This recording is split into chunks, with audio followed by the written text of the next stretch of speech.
അതാണ് ഇത്രയും നേരമായിട്ട് ഞാൻ പറഞ്ഞത്. ഇനി മലയാളത്തിൽ പറയണം. അതായത് ഞാൻ കുറേ കാലങ്ങളായി ഈ പാർട്ടിയിൽ നിന്ന് നേരിടുന്ന അവഗണന എന്ന് പറഞ്ഞാൽ ഇപ്പോൾ കഴിഞ്ഞ ഇലക്ഷനിൽ ഞാൻ ഈ പാർട്ടി വിട്ട് പോകാൻ തീരുമാനിച്ചത്. കാരണം എന്നെ തോൽപ്പിച്ച ആരാന്ന് എനിക്ക് വ്യക്തമായിട്ട് അറിയാം. ഞാൻ പരാതി കൊടുത്തു 2-3 പ്രാവശ്യം. അതിലൊന്നും ഒരു ഇത് കണ്ടില്ല. എനിക്ക് തോന്നാൻ നേരെ ചവറ്റുകോട്ടയിൽ പോയി എന്നാണ് എനിക്ക് KPC ഓഫീസിൽ നിന്ന് കിട്ടിയ വിവരം.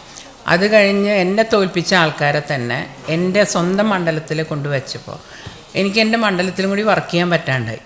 കാരണം അവിടെ ഒരു 4-5 പേരുടെ കയ്യിലായിപ്പോയി അധികാരങ്ങൾ. കാരണം അവരൊക്കെ അവിടെ പല നേതാക്കളാണ്. അപ്പോൾ അവരുടെയൊക്കെ ആളായിട്ട് നിന്നിട്ട് എന്നെ വല്ലാതെ ദ്രോഹിച്ച് എനിക്ക് തൃശ്ശൂർ പോകാൻ പറ്റാണ്ടായി തുടങ്ങിയ അവസാനം. അതുകൊണ്ട് കുറച്ച് നാളുകളായിട്ട് ഞാൻ ഇതിന്ന് മാറി നിൽക്കുകയായിരുന്നു.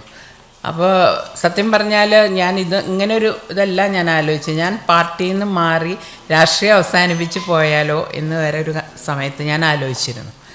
പിന്നെ ഈ പറഞ്ഞ മാതിരി ഇങ്ങനെ വന്നു ഇതിൽ ചേർന്നു. ഇത്രയുള്ള അല്ലാണ്ട് പ്രത്യേകിച്ച് ഇതായിട്ടോ ഒന്നുമില്ല. പിന്നെ മോദിജിയുടെ കാര്യത്തിൽ എനിക്ക് അത് രാഷ്ട്രീയമല്ല, ഒരിക്കലും രാഷ്ട്രീയമല്ല. അദ്ദേഹത്തിൻ്റെ ആ ഒരു കഴിവും ആ ഒരു ലീഡർഷിപ്പും എന്നെ എന്നും ആകർഷിച്ചിരുന്നു. അതുകൊണ്ടായിരിക്കാം ഞാൻ ചിലപ്പോൾ ഇങ്ങനെ ഒരു തീരുമാനം എടുത്തത്. കോൺഗ്രസ് പ്രവർത്തകരെ പറ്റി ആലോചിക്കുമ്പോൾ തീർച്ചയായിട്ടും എനിക്ക് മാനസികമായിട്ടൊരു ബുദ്ധിമുട്ടുണ്ട്. കാരണം ഞാൻ ജനിച്ചത് ഈ പാർട്ടിയിലേക്കാണ്. ഇത്രയും കൊല്ലം എനിക്ക് തോന്നുന്ന ഒരാളും അങ്ങനെ, കാരണം എൻ്റെ അച്ഛൻ പോയപ്പോൾ പോലും ഞാൻ പാർട്ടി വിട്ട് പോയിട്ടില്ല.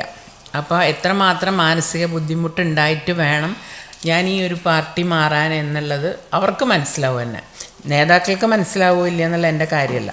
പാർട്ടി വർക്കേഴ്സ് എന്നെ വിളിക്കുന്നവർ പലരും എന്നോട് പറയുന്നുണ്ട്, ഞങ്ങൾ കൂടെ വരാം, ചേച്ചി ഒറ്റയ്ക്കല്ല എന്ന് പറയുന്നുണ്ട്. അതെനിക്ക് ഭയങ്കര ഒരു ധൈര്യം തരുന്നുണ്ട്.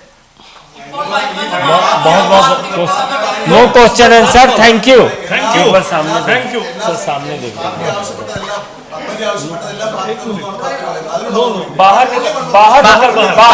പാർട്ടി എനിക്ക് മത്സരിക്കാൻ സീറ്റ് തന്നപ്പോഴെന്നെ പാർട്ടി എന്നെ തോൽപ്പിച്ചു.